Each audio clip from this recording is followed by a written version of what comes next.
7 bölüm. Soqur sezim.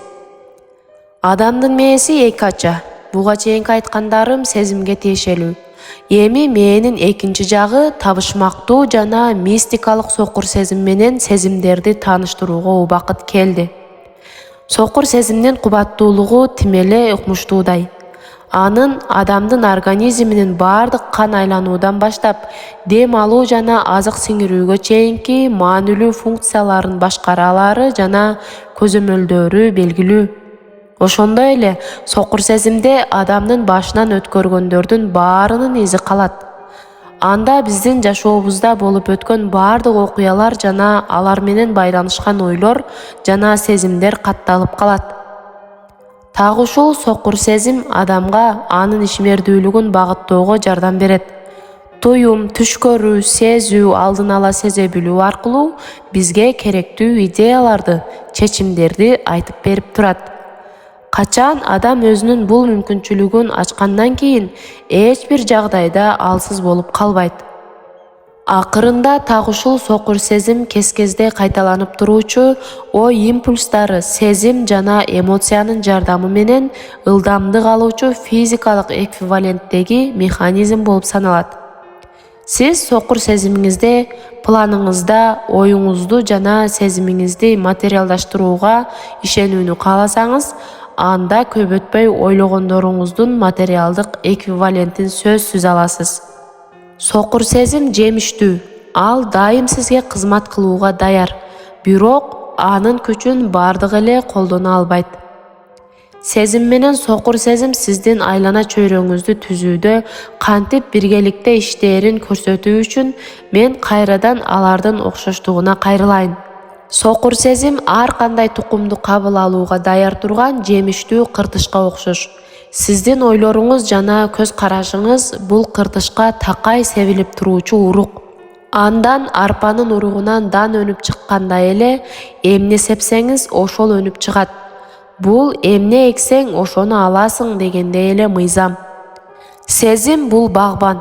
Ал эми сиздин милдетиңиз сиздин ички бакшагыңызга эмнени тандап алып отургузууну билүү. Бирок тилекке каршы багбан өзүнүн мындай ролун өзү билбейт.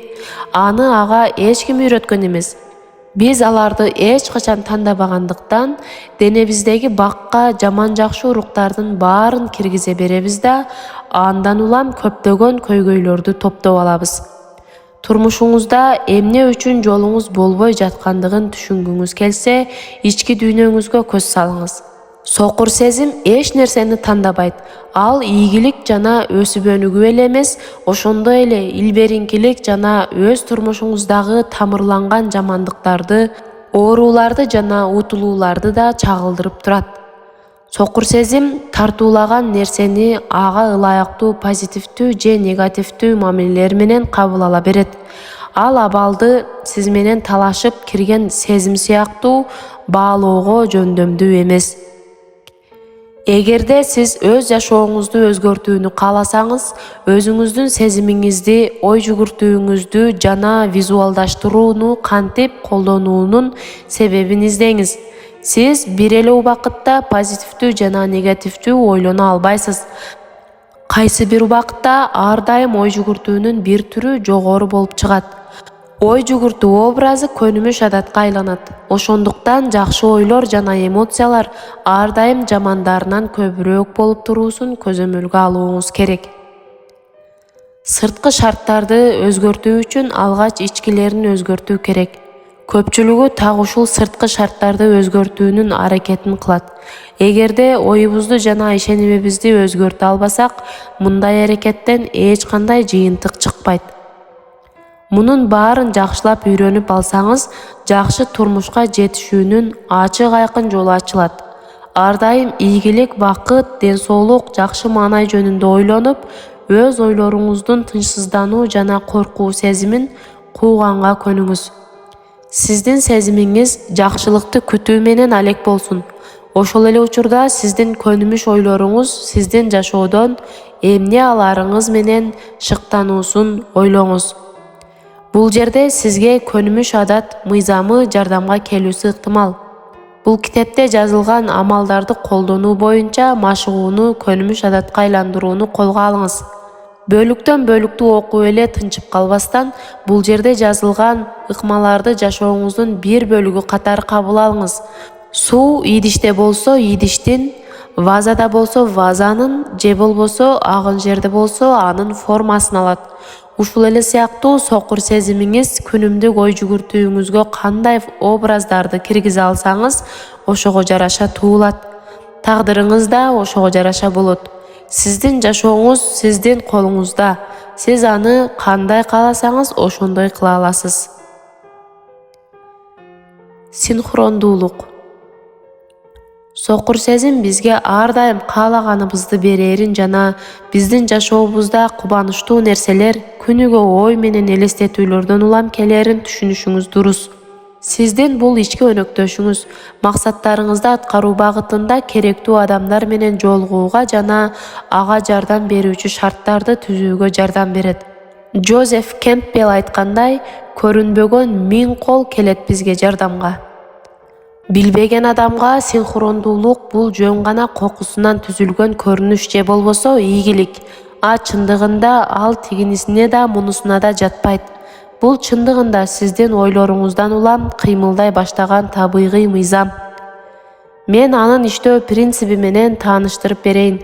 Китептин баш жагында материалдык кыймыл энергиянын бөлүктөрүнөн турат деп жазган элек.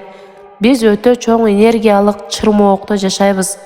Качан сиз өзүңүздүн сокур сезимиңизде ийгиликке фундамент сала баштасаңыз, ал бүткүл энергиялык тармактагы энергиянын толкунун жаратат. Сокур сезим ийгиликтин энергиялык толкунун үзгүлтүксүз кабыл алып турат жана максаттарыңызга жараша керектүү адамдарды, шарттарды өзүнө тарта баштайт. Тескери ойлор мээңизде көбүрөөк болсо, ошого жараша адамдар, шарттар менен кезигип турасыз. Ал ойлоруңузду тандабайт. Тек гана мээдеги орун алган үмүт, каалоо, коркуу сезимдери менен бирдей иштей берет. Бактыга жараша адамдар материалдык дүйнөнүн жана мээсине баш ийген мыйзамдарын билип калышты. Бир нече жыл мурун ойдун жардамы менен өзүбүзгө тартып айлана чөйрөбүздү түзүү идеясы мүмкүн эместей көрүнсө, бүгүн бул көйгөйлөргө көз караштар өзгөрүлүп, мындай процесс кантип жүрөөрүн элдер түшүнүп калышты. Биздин ойлорубуз энергиянын очогу болуп, чөйрөбүзгө таасирин тийгизет. Бул биз кайра-кайра элестеткен образдарыбыз, ишенимибиз, визуалыбыз, көз карашыбыз жана каалоолорубуз. Же бир аз тыныгып, ойлонуп көрсөк, башкача болуусу мүмкүн эмес. Дүйнөдө баары бири-бири менен байланыштуу. Мен бул өтө маанилүү ойду дагы бир жолу айткым келет. Сиз эмне жакшылыкка жетүүнү кааласаңыз, оюңузда элестетиңиз. Сиздин сокур сезимиңиз ага ылайык мамиле кылат. Сиздин демейдеги көнүмүш образдуу ойлоруңуз жана күндө көбүрөөк келген оюңуздагы образдар сиздин айлана чөйрөңүздөгү чындыкты түзүп, сиздин кайталангыс тагдырыңызды жаратат. Аалам бизге укмуштуудай көп жардамдарды берет, бирок биз алардын кичинекей гана бир бөлүгүн алабыз. Бул абалды өзгөртсө болот. Сиз өз жашооңуздун мыйзамдарын кантип сизге иштей тургандыгын түшүнсөңүз эле болду. Аны чоң канагаттануу менен колдоно баштайсыз. Бүгүндөн баштап эле өзүңүздүн сокур сезимиңизге эмне кааларыңыз жөнүндө ойлоруңузду киргизе баштаңыз. Эгерде бул процесске башка таасир болбосо, бир аз убакыттан кийин сиздин алдыңызда синхрондуулукка алып баруучу эшиктердин баарынын ачылып баштаганын кубануу менен байкайсыз. Гимайлдын изилдөөчүсү Мюррей бул тууралуу эгерде адам ага берилүү менен мамиле кылса, Кудайдын кудурети четте калбайт. Аны жасабаса, адамда эч качан болбой турган нерселер болуп өтөт. Адамга ага жардамга элдерди чакырган, такыр күтпөгөн материалдык жардамдарды алып келген олиялардын агымы жабылып келе баштайт, дейт. Сиз бул чындыкты ача алсаңыз, анда сизге ааламдын кен байлыгы ачылат.